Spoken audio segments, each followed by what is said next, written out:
At 41, Etta Rowan was homeless, blacklisted, and down to exactly $11.62.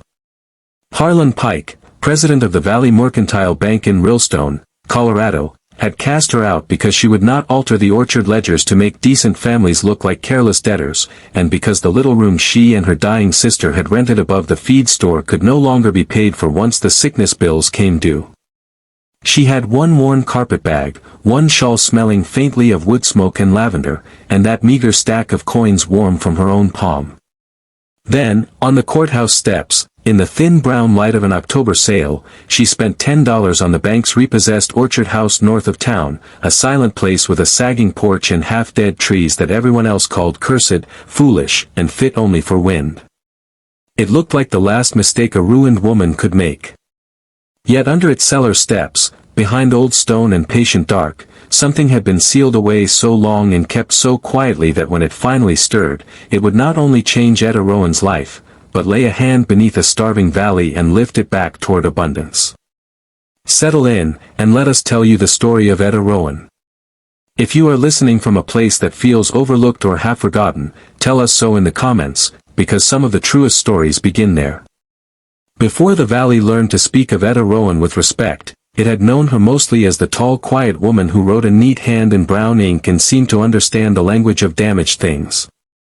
She had been born in a clapboard house east of Paonia Creek, where the soil in spring gave off a smell like wet tea leaves and iron, and where her father, Asa Rowan, could take a knife to a scion branch with the gentleness of a surgeon and bind one life to another so that a bitter root might bear sweet fruit. When their father followed 3 years later after an accident with a mule team on icy road, it was Etta who sold what had to be sold, leased the little orchard to neighbors, and carried Lydia into town where steadier work might be found. No one in those years called her brave. On the frontier, women were too often expected to do brave things as if they were merely chores. But we know the difference, and so did Lydia, who used to touch Etta's sleeve in the evenings and say that some people were born with a hearth hidden inside them. Rillstone in those days was the kind of western town that looked provisional from a distance, as if one hard wind might blow it away, yet within it lived the fierce stubbornness of people who had chosen to remain where other people passed through. There were false front shops along the main road, a church with one bell that cracked on bitter mornings, a schoolhouse painted the weary white of old bones, and beyond it all a spread of orchards planted wherever water could be coaxed into obedience. Peaches, apples, apricots, cherries in good years, and in bad years branches standing bare against the sky like unanswered questions. The town's breath rose and fell with those trees. Freight men hauled fruit by wagon to the rail spur. Children earned pennies thinning blossoms. Women put up preserves until their hands smelled of sugar and bruised leaves. Etta found work first in the packing shed, then in the office above it, where her figures were so exact that growers sometimes said they trusted her arithmetic more than the scales themselves. She did not marry, though offers of a modest sort came and went. That was not because her heart was cold, but because life had made demands enough already, and because she and Lydia together had built a little order that seemed, if not grand, at least honorable. They rented 2 rooms above Brindle's feed store, kept a geranium in the window, and on Saturdays bought a wedge of cheese and a newspaper to share. It was not much, but it had dignity, and dignity is a form of wealth that many rich men never once possess. The skill that mattered most, though no one yet knew it, was not her bookkeeping alone. It was her habit of noticing what others discarded. She noticed when a laborer's boots had been resold too many times and quietly rounded his tab down a little on the store ledger so pride need not bend into pleading. She noticed when old Mrs. Tally hid her shaking hands by pretending to admire fabric in the mercantile and began carrying the widow's parcels home without making kindness look like charity. She noticed how the oldest apple trees on the north edges of the valley survived late frost better than the young fashionable varieties bankers praised in pamphlets. She noticed that Lydia, even while coughing into her handkerchief, tucked away pits from the sweetest peaches and wrapped them in paper as if some future might still deserve them. To notice is a holy thing in a harsh land. To notice is to refuse the lie that only the loud or prosperous are real.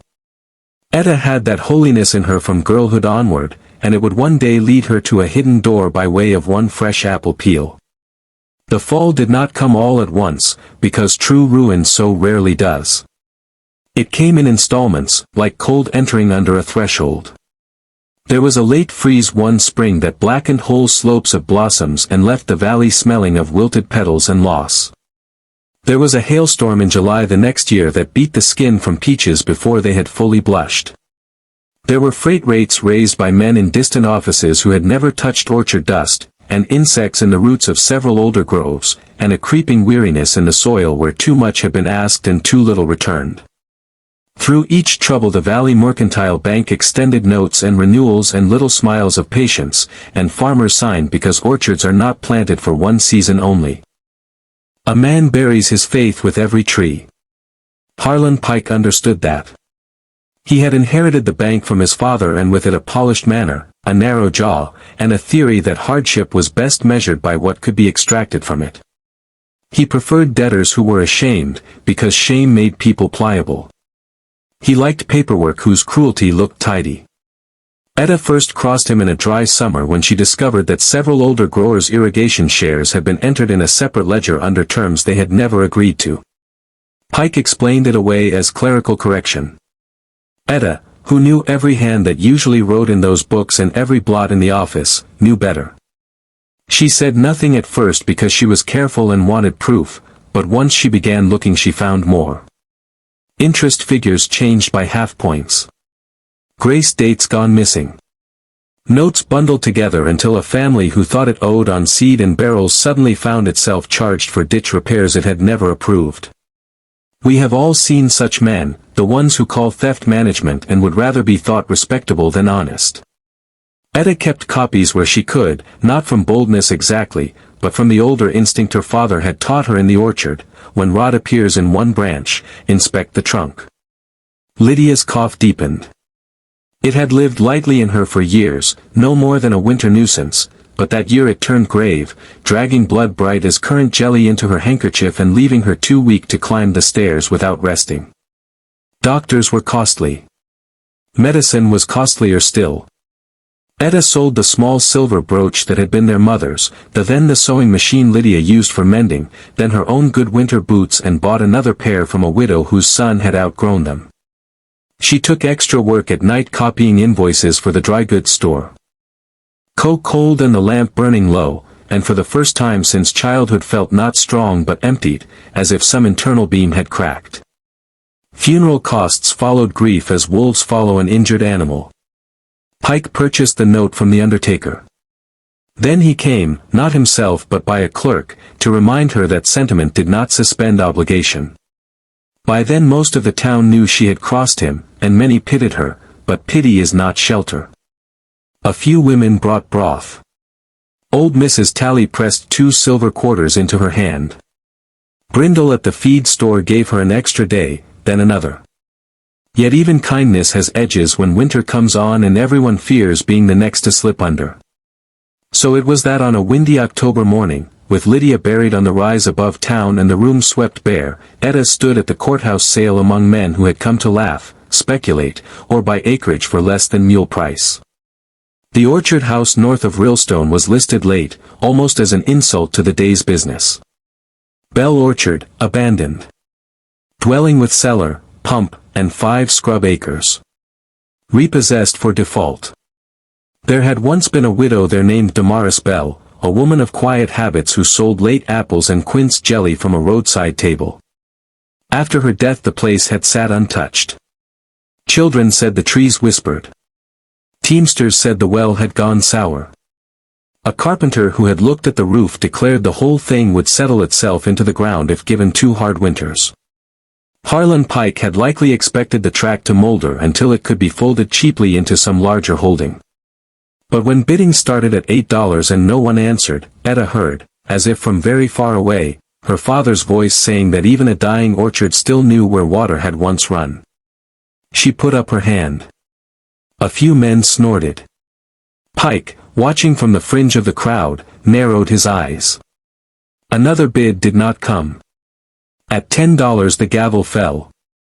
She walked out of town before noon with the deed paper folded in her carpetbag, a heel of bread, one wedge of cheese, a jar of Lydia's last peach preserves, and $1.62 remaining in the world. The road to Bell Orchard bent past rabbit brush and low stone fences and then climbed slightly toward a fold in the land where the trees stood. It was colder there than in town, the air shaded by old branches and the near approach of evening.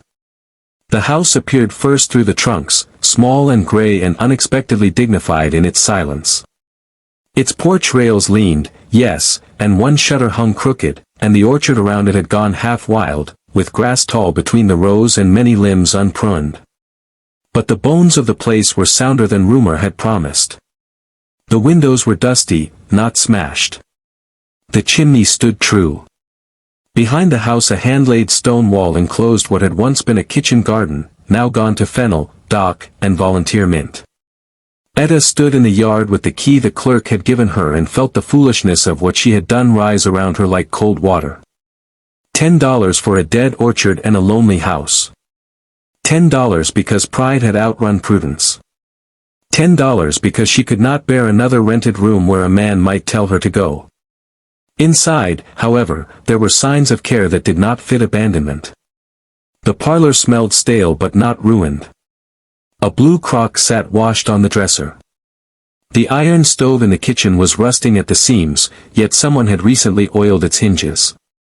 Upstairs 2 narrow rooms held little besides a rope bedstead, a cracked pitcher, and dust.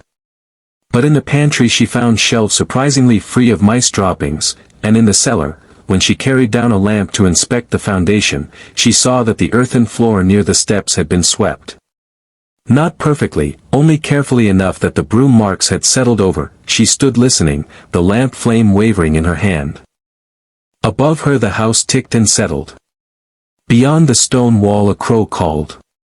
And underneath those ordinary sounds there came, so faintly she first thought it memory, the thin unmistakable click of porcelain against stone. Etta did not run. Fear was in her, yes, but it had always had to live beside necessity, and necessity made steadier company. She set the lamp on a barrel and looked closer. Near the bottom stair, between 2 stones, lay a curl of apple peel still pale and moist. Not old, not from summer, but fresh enough to bend without snapping. A draught touched her wrist from beneath the steps. She crouched. In the shadowed sidewall she saw what from standing height had looked like random mortar and now resembled a seam. There was a latch hidden in the grain of one stair riser, rubbed smooth by repeated fingers. For a long moment she knelt there hearing her own breath. Then she pressed. The stone panel moved inward with a tired sigh, revealing a narrow dark throat of space and, farther in, the glow of one shielded lantern. The face that emerged was not a ghost's face and not a thief's, but the face of an old man so still that stillness itself seemed to have carved him. His hair, what remained of it, was white and tucked behind his ears. His cheekbones were fine and sharp. His jacket had been patched until patch and original cloth no longer knew which was which. In one hand he held a paring knife, in the other half an apple, yet his eyes, clear and black and unstartled, regarded Etta as if he had expected not her exactly, but the arrival of someone at last. For several heartbeats neither spoke. Then he bowed his head very slightly, with a courtesy older than the house, and said in a voice dry as leaves that Mrs. Bell had died in March. The bank men had never looked below the coal bin, and if Etta Rowan meant to send for the sheriff, he asked only enough time to gather his papers. There are moments when a life tips on whether a person chooses alarm or mercy. Etta, standing in that cellar with her coins nearly gone and nowhere else to be, might have shouted, backed away, made a legal matter of it. Instead she asked his name. He told her it was Leon Way, though in Rillstone, long ago, most had called him Mr. Way because they had not cared to learn more. He had come west as a rail laborer in younger days, then stayed when a surveyor discovered that he understood stone channels, retaining walls, and the temper of mountain water better than many engineers who carried certificates. He had helped cut the first orchard ditches above Rillstone. He had helped terrace the Bell place. He had planted, with Damaris Bell's husband, the oldest winesap tree by the north wall. Then came years we need not paint too cruelly to know them cruel, laws narrowing where Chinese men could live, wages withheld, one camp burned down river, threats made in tavern voices by men who never once imagined they would be remembered for such ugliness. Damaris Bell had hidden him after her husband died because he had been ill, hunted, and too proud to beg. At first it was for a week, then a month, then a season, and by the time danger lessened, habit had hardened into secrecy. He worked nights in the orchard. She carried him books, tea, seed catalogs, newspapers, and human company. When she grew old, he cared for her in the ways he could. When she died, he remained because the house passed into the bank's hands, and he knew better than most what that bank would do if given another quiet piece of land and one less witness. His hidden room was larger than Etta first imagined, carved cleverly beneath the cellar landing and extending under the pantry floor. There was a cot, a table, shelves of jars, a tiny iron stove piped through an older flue, and against one wall 3 cedar trunks banded with tarnished metal. The room did not feel like a criminal den. It felt like a life held in suspension, modest but exact, every object placed with care because space and safety had always been thin. Etta brought down bread and cheese. Wei accepted them with a gravity that made the act feel ceremonial. They ate in the hush. Later, when she asked why he had said papers before clothing, he touched the nearest trunk and said that land could be stolen twice, once with a gun and then forever with a ledger. Inside were survey maps inked on linen, correspondence from the valley's first irrigation cooperative, deed copies, and notebooks in Damaris Bell's hand recording conversations with growers over 25 years. There were also packets of wrapped scions, dormant but labeled, and stone jars of saved seed from old varieties nearly gone from the valley. The papers, Wei said, proved that the water-feeding Bell Orchard and 3 lower ditches had originally been set aside in trust for all subscribing growers, not bought outright by Pike's father as the bank now claimed. The bank's reservoir above town, the one that seemed each year to expand while family orchards went dry, had been built after an illegal diversion sealed the older channel. Damaris had wanted to challenge it, but widows with small acreage were easy to ignore and easy to outlast. So she wrote, watched, and saved. In the days that followed, Bell Orchard ceased to be merely shelter and became instead a place of listening. By daylight Etta aired quilts, patched broken panes with oiled paper, coaxed the pump into yielding one muddy bucket, and cut back dead canes in the garden. By lamplight she descended to Wei's chamber where the two of them studied papers until her eyes blurred. The more she read, the more a pattern emerged. Pike had not invented greed, but he had refined his father's methods. Default notices were timed to drought. Families were persuaded to sign renewals while believing they were signing water share acknowledgments. The older community cooperative had been quietly dissolved on paper and replaced with private holding companies no orchard man in Rillstone had ever knowingly joined. Damaris Bell, being one of those rare souls who combined patience with indignation, had copied everything she could. And Wei had preserved not only her archive but the physical proof beneath the property itself. On the third evening he led Etta through a secondary crawlspace, narrow enough that she had to stoop, into an old stone water gallery running cool beneath the hill. There, behind a rusted gate and packed debris, flowed a clear underground branch of the same spring once meant to feed the lower orchards. The bank had blocked it above and renamed the captured water Progress. The discovery should have made Etta dizzy with the dream of her own deliverance. Those papers could likely win land or money. The orchard itself, if watered and grafted properly, might yet bear. A lesser wound in the soul might have turned greedily toward restitution.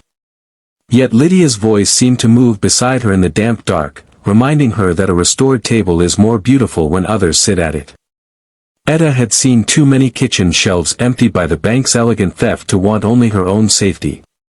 If the spring were reopened lawfully and the documents proved what they seemed to prove, whole rows of failing orchards might survive. The schoolhouse might stay open another year. The packing shed might not stand empty forever. She told Wei as much. He studied her face for a while and then nodded, not surprised. He said Damaris had once told him that honest women are the only vault some truths can survive inside. It embarrassed Etta a little, but she did not deny it. Instead she asked practical questions. Which stones marked the old line? Which growers' families might still possess original receipts? Which names on the founding cooperative charter belonged to descendants still in the valley? Then she began walking. She walked to Tally's place and to the Baron's dry grove and to the widow Escalante's narrow rows of apricots with bark splitting from thirst. She did not show papers at first. She asked what they remembered. Old men who had once muttered that women should leave water matters to men found themselves searching memory under the steady attention of her gray eyes. Yes, there had been a lower ditch. Yes, Pike's father had promised improved holding ponds. Yes, the Bell widow had argued at a meeting years back, though no one listened long. And yes, a man named Way had built the stonework under several orchards before he vanished from local telling, as certain inconvenient people do. Some were wary. Fear had lived with debt so long in Rillstone that hope itself sounded like a trick. But others felt, beneath caution, the first dangerous stir of offense. They had not merely suffered weather. They had been managed into hardship. Etta went home each night with scraps of testimony, family trunks opened, faded receipts borrowed, and one growing conviction that silence served only the elegant thief. Word reached Pike sooner than she wished. It always does. Power has ears even when it lacks conscience. One afternoon his buggy came up the lane, wheels whispering through orchard grass, and he stepped down in a coat too fine for the dust. He looked around Bell Orchard with the faint distaste of a man inspecting a nuisance he expected to sell. He offered her $30 for the property, then $50, speaking as if generosity were being performed before an invisible audience. Etta, standing on the porch with pruning shears in hand, said no. Pike's expression tightened almost imperceptibly. He reminded her the roof was unsound, the water uncertain, the title perhaps less simple than she imagined. He said a woman alone might find such a place burdensome. She answered that burdens had a way of introducing themselves without advice. We confess we love her a little for that. He departed with polished civility, but 3 days later the county inspector arrived to declare the cellar unsafe and the structure unfit without repairs beyond her means. The sheriff brought a notice stating that any documents relating to Valley Mercantile's holdings must be surrendered for review if found on bank-seized property before transfer. Pike had shifted from purchase to pressure. The town, meanwhile, began to hum with talk. Some said Etta Rowan had gone strange from grief and was living among rats and legal fantasies. Some said she had found a cache of gold left by prospectors. Some whispered that the old orchard house housed a foreign squatter and that trouble would follow if she meddled in old races and older resentments. Such whispers are the mold of small places, they grow quickest where fear and boredom meet. Yet gossip has a counterforce when a person has quietly built credit in other currencies. Mrs. Tally stood up in Brindle's store and asked whether any man repeating tales had ever once found error in Etta's books. Widow Escalante said she would trust that woman's word over any banker's. The schoolmaster, whose salary had been paid late 3 times in 2 years, asked to see the receipts. A blacksmith named Amos Venn came to Bell Orchard on a Sunday and helped Etta shore up the porch posts without charging her. Little by little, skepticism met memory, and memory began to harden into witness. Still, the stakes rose faster than trust. The upper reservoir was drawn low by an unusually dry spring. Pike announced new restrictions and fees.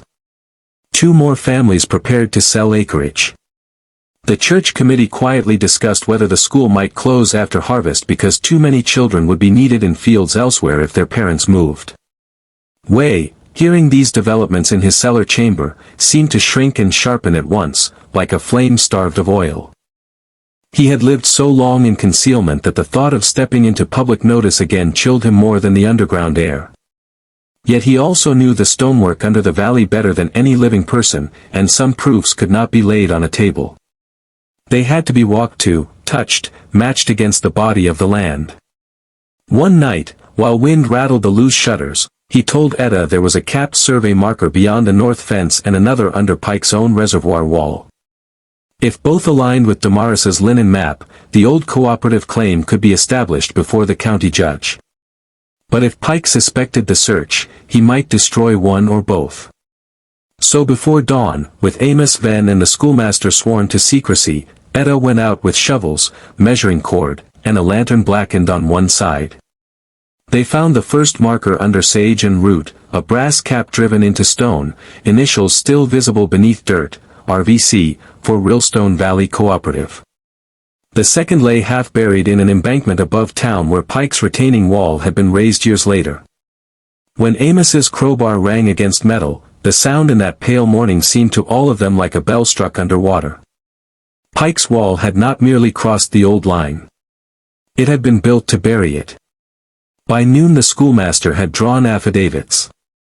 By evening half the valley knew that something substantial had been unearthed. Pike responded the next day with fury masked as legal procedure.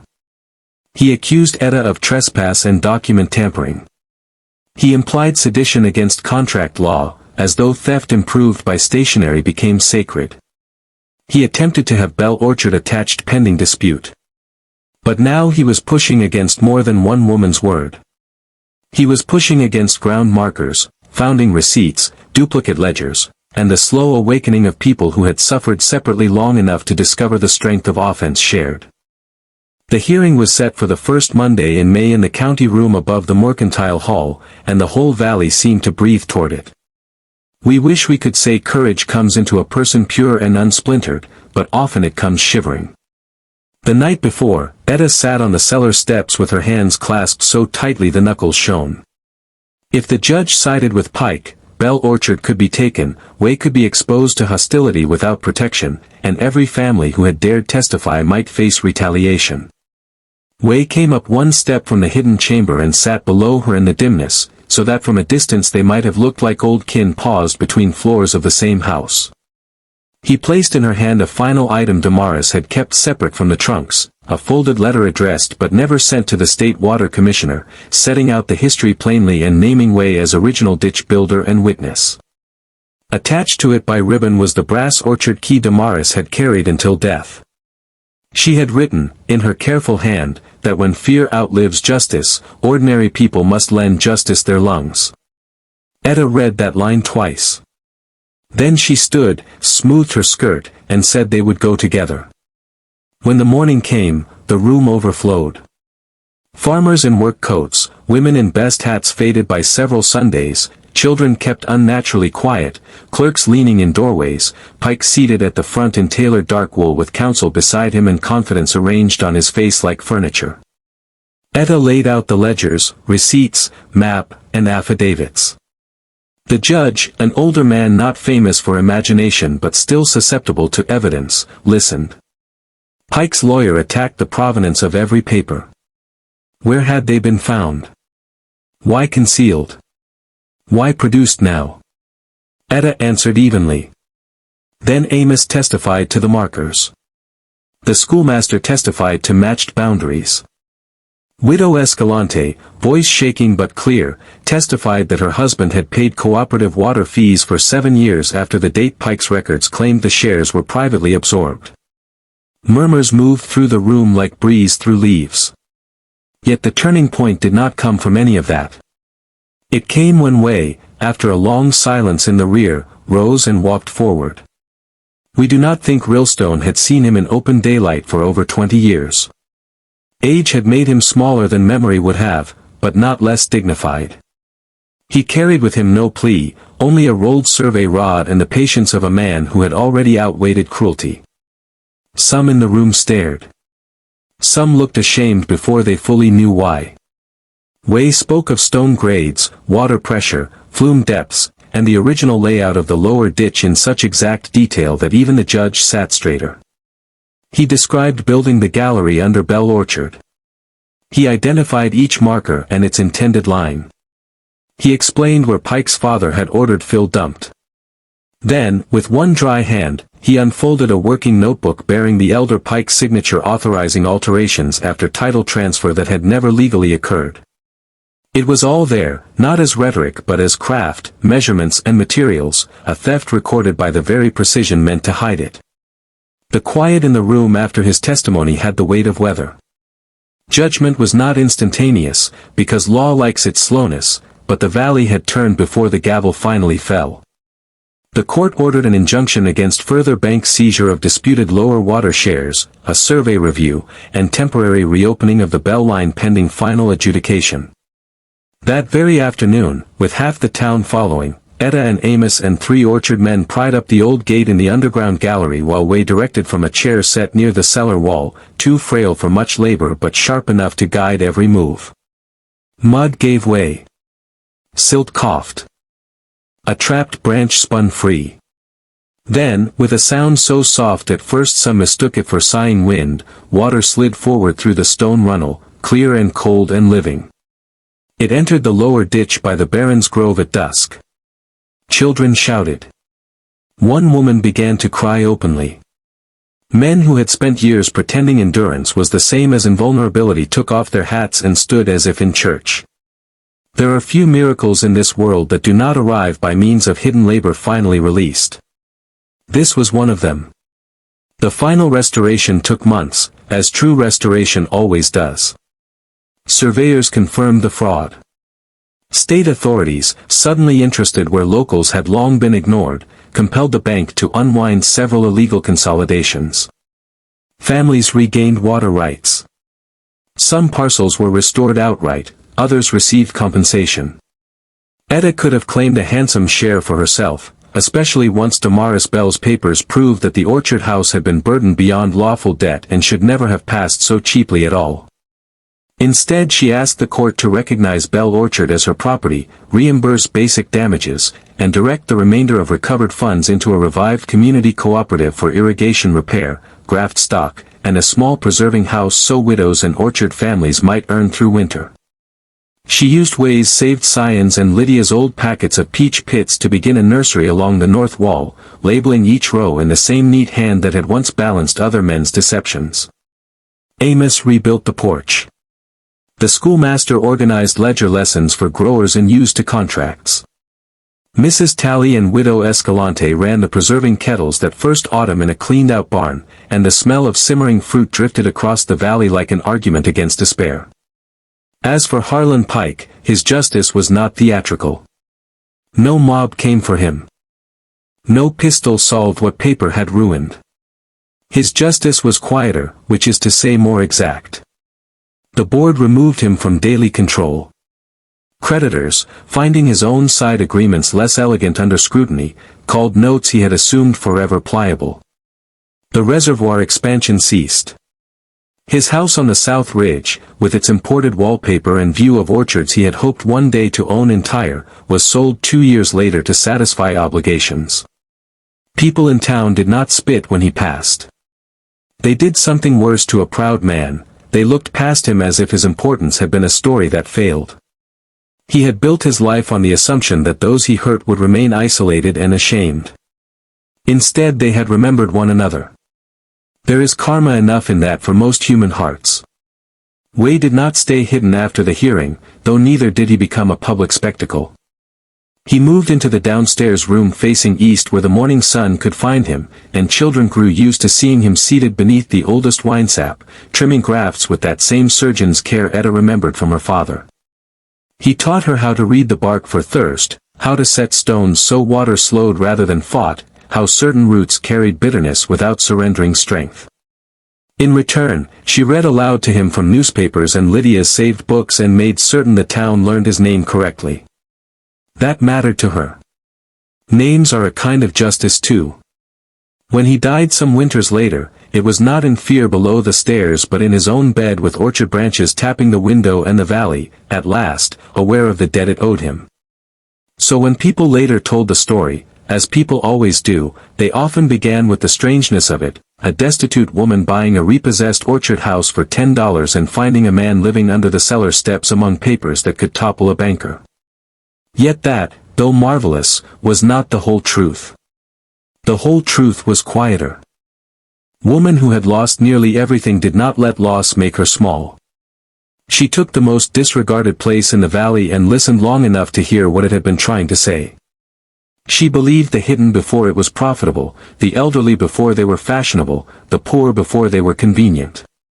She She treated a secret not as treasure for herself but as trust for everyone thirsting below.